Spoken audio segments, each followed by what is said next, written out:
I know that we're in the middle of flu season, but what are the dates actually for the official flu season every year? So it depends on what hemisphere of the world you're in. But for us here in the United States, flu season, traditionally, we start really considering the start of September. And the reason behind that is that's when we start really giving out the flu vaccines. That's kind of the earliest time where we really start thinking about it. I will say we've seen some cases sporadically, a little bit earlier, maybe August, even sometimes in June, July. Very rare, though. And so when you talk about the flu season, though, it's going to be pretty much the start of September is what we're going to call it. And then it usually runs through late January, February. Now, depending upon how bad it was, how severe it was, how much of it spread, again, we've seen some of those numbers trickle down into March, into April, sometimes even as late as May. A lot of it just really depends on the number of people that were infected that year, how significant it was, and really a large part of how many people got the flu vaccine that year. That makes a big difference in the length of time the flu season lasts. So I'd say, September to February is when we're focused very much on, anybody coming in with cough, congestion, fever, chills, sore throat. We were thinking flu right away. Okay. What's the best place where is the best place to get a flu shot? Is it okay to go to the pharmacy or the grocery store? Yeah, pretty much the best place to get the flu shot is wherever you can get it.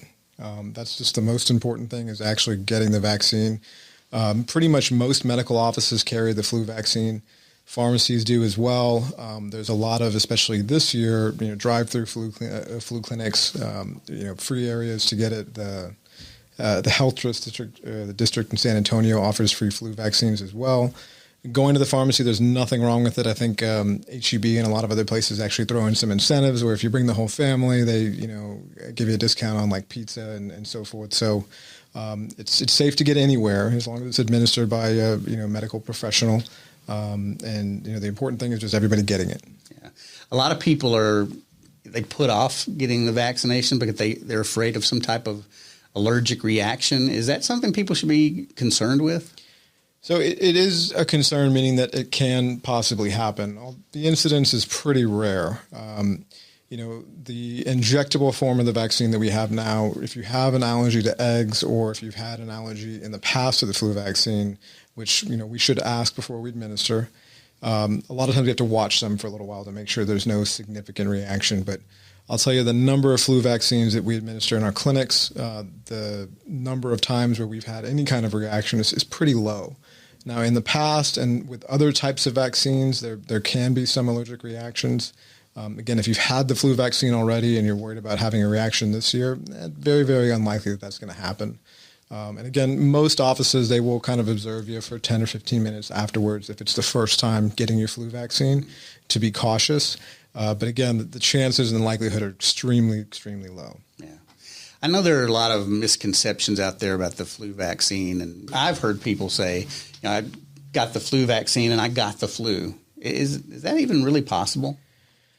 So no, in a short answer. So if you're getting you're getting the flu vaccine through an injection, through a needle, there is no actual live replicating or active form of the virus in that vaccine. So it is not possible, physically not possible to get the flu from the flu vaccine if you're getting it through a needle. Now, there are some vaccines out there that do contain a weakened or, non-viable form of the flu vaccine. And a lot of our older vaccines, that's kind of how we made them. And there was a chance if you had a suppressed immune system or you were ill for another reason that, yes, that virus could theoretically infect you.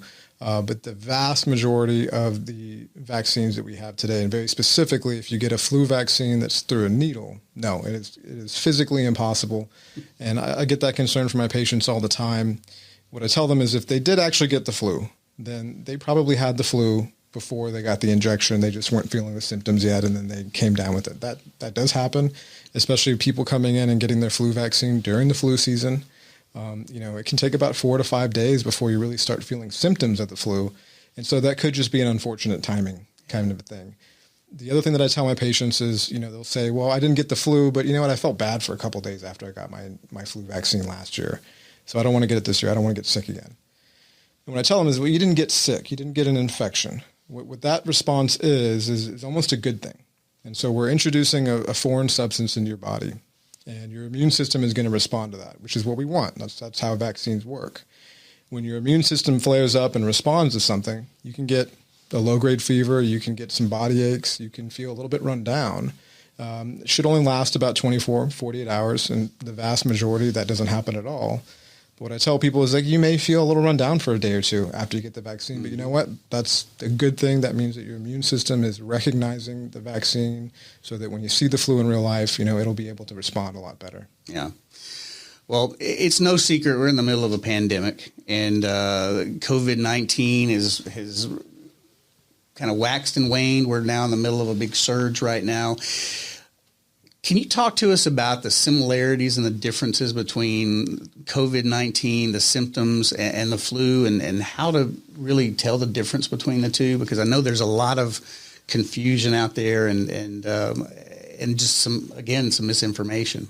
Yeah, so this is something that we're going to have to start kind of getting into in the medical field is the problem with COVID-19 and the flu. And the reason we were so scared of this time, back in the summer, was they have very, very similar presentations, very similar, every way you look at it. And so I'll start with, the big fear with COVID-19 is the large percentage of people that we believe have the infection but have no symptoms, and they're walking around spreading it to everybody. Well, guess what? It's the exact same thing with the flu. There's some estimates that 30 to 40% of the flu infections that happen every year are asymptomatic. So a large number of people walking around with one of these infections, not feeling bad, and unfortunately spreading it to others. So those are two very similar things between COVID-19 and the flu.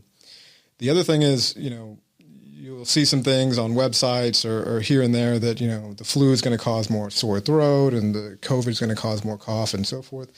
It's not actually the case. From what I've seen personally here in San Antonio, COVID-19 has presented in a number of ways, from just kind of feeling run down, low energy. Guess what? They were positive, and that was the only symptom they had. Or maybe they did have a sore throat, runny nose, scratchy throat, a little bit of a cough, COVID. Flu is kind of the same thing. Seen it to where you don't have to have a fever to have the flu. Maybe you just have a scratchy throat or a little bit of a runny nose, you can still have the flu. So the symptoms and the way that people present with these illnesses are unfortunately very, very similar. It's going to be very difficult for us just looking at somebody and assessing their symptoms to say whether this is COVID or the flu. And the really other kind of down part of that is you can get them both together. There are a number of documented cases even here in Texas right now where people are getting the flu and COVID at the same time, along with other respiratory illnesses. The way that these viruses are transmitted is just very, very contagious. Touching surfaces, coughing, sneezing, close contacts, those types of things. I know we're focused on flu, we're focused on COVID, but, viruses like RSV, other forms of coronaviruses, the common colds, those are still out there too. And it is possible to get multiple infections at the same time. The benefit that we had in the past with the flu is we knew what to look for. We had pretty rapid tests that were very reliable that we could administer in the clinic and be able to tell somebody yes or no, you do or you don't have it. This season, it's going to be a tough one because we're going to have to check for flu and COVID. And, unfortunately, the COVID testing is getting much better for sure, but it's still not a definitive thing. So it's going to be very hard for us to, in the medical field, to really differentiate the two. The key, and I think the best way to address this is if you're feeling ill, you need to isolate yourself, whether it's the flu, whether it's COVID, whether it's a cold. Really the best thing that you can do for you and for the entire community is just take yourself out of the picture. Make sure that whatever you have, we get it out and we stop, transmission and so forth. So I think that's how we're going to have to attack this issue. Because, again, it's going to be very difficult for us to really say, you have the flu, it's not COVID, don't worry about it. Or you have COVID, it's not the flu, don't worry about it. What we're going to have to do is basically say, you're ill. I maybe can't tell you exactly what it is, but more than likely this will pass, we'll treat your symptoms. But you need to go home, you need to isolate, you need to stay away from family and friends to make sure that whichever you have, it doesn't spread. I think that's the key picture here. Do you think that, we're in November as we record this and the holiday season's coming up. Is it too late to get a vaccination, or when is the best time to do that?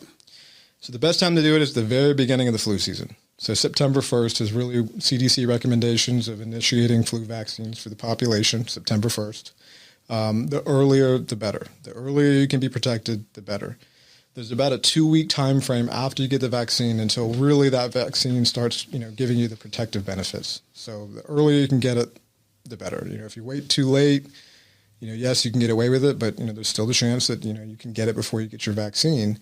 And as far as late, there's no such thing as too late either. If you change your mind or you didn't have access for whatever reason, coming in January, February, if there's still circulating influenza out that year, get the vaccine. Dr. Ramos, I personally have a parent that lives with me. She's in her 80s, and with everything going on and flu season starting up, I want to know how best I can protect her with family coming in and out and all the things that go on with daily life. We're very concerned about her getting the flu. What are some things that we can do and people out there listening can do to protect their senior members of their families? Yeah, that's a great question for right now. So number one, get the flu vaccine. For those who are at increased risk for complications of the flu vaccine has been very well studied, very well documented to prevent or try to prevent those complications, so hospitalization, severe pneumonia, and so forth. So number one, get the flu vaccine and make sure everybody interacting with those certain individuals get the flu vaccine too. So that's the first step. The second, thankfully during this whole pandemic, one of the good things that we've kind of realized is how we can control these types of infections and seasonal infections is by what we've been doing the last 6 or 7 months already. Wash your hands very regularly, wear masks, social distancing. And the big one here is if you're feeling ill, if you're feeling sick, stay away from others. If we do those things, you can really prevent a lot of transmission and so forth. So again, we're already kind of in the phases of wearing masks and washing our hands and trying to social distance. But like you said, during holidays, you have friends and family coming over. We are trying to get back to normalcy at some point. And it's in some degrees okay to do that. The biggest thing here is, again, make sure that everybody is feeling really well. Whether it's, allergies, which is, incredibly common here in San Antonio. If you're not feeling well, a little runny nose, scratchy throat, stay away from those that are at risk, and that's really important.